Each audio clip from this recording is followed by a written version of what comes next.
Hello friends, hello, you are watching in the world of Buddhist Shunya A.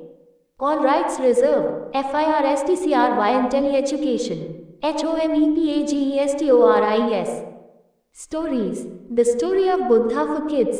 The story of Buddha story with moral for kids.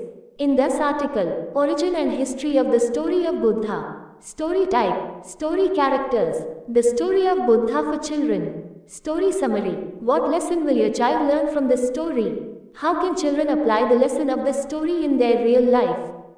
Do you remember the stories that your parents read to you as a child, or the stories that you read yourself in the storybooks? There was something really special about those stories. Some were simple stories that were just meant for pure fun, and some were moral stories. Advertisements. Today, as a parent, would it not be interesting to narrate such short moral stories like the story of Buddha to your child? Stories with morals can teach important life lessons to your child, which helps to form a strong foundation that helps them to respond to life situations. For example, handling disappointment, helping a person in need, being kind, and so much more. Advertisements. We have just the story for you to start with the full story of A Story of Buddha in English. Advertisements. Origin and history of the story of Buddha. Siddhartha Gautam or Gautambuddha was a prince who lived sometime in the 6th to 4th century BCE.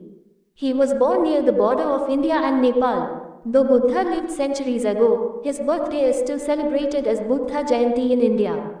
The Bodhi tree, under which he attained enlightenment, is worshipped even today. Several monuments in India have been built as tributes to Buddhism. This story of how this prince left his palace in search of happiness and attained enlightenment has been told from generation to generation.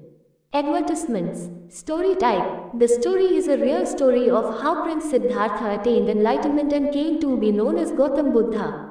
Advertisements. Story characters. King Suddhodana, Queen Mahamaya, Siddhartha, Kala Devla, Devdatta, a wise man, Princess Yashodhara, Channa, Ananda. The story of Buddha for children. Once upon a time, in the kingdom of Kapilvastu, lived King Suddhodana and Queen Mahamaya.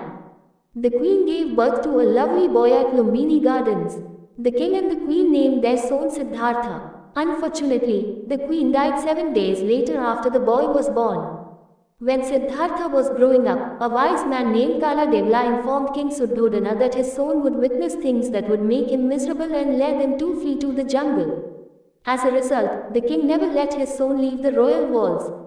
Siddhartha was a bright and cheerful boy who was very compassionate and caring. Advertisements. Siddhartha and his cousin Devadatta were walking in the palace one day. Devadatta observed a swan nearby and shot it down on the spot. Siddhartha was terrified when he saw the injured bird. He drew the arrow from the swan's body and applied medicinal herbs to the wound. His cousin wanted the bird as he shot him, but Siddhartha didn't agree. As a result, the two boys proceeded to court. In the court, the wise man said that the swan belonged to the person who saved it and not to the one who attempted to take the bird's life. Siddhartha matured into a young man. King Suddhodana wed him to the beautiful Princess Yashodhara. King Suddhodana thought that after Siddhartha's marriage, he would never leave his home since he had a wife. Siddhartha, on the other hand, felt dissatisfied inside the palace walls. Advertisements. Let's take a walk outside the palace. The prince urged his servant Channa one day. On their walk, they came upon an elderly man who was hunched over. Siddhartha had never encountered an elderly person before. He asked Channa, "What is that?" "This is an elderly gentleman," Channa replied. "One day, we all be elderly." Siddhartha, our thanks, please subscribe now.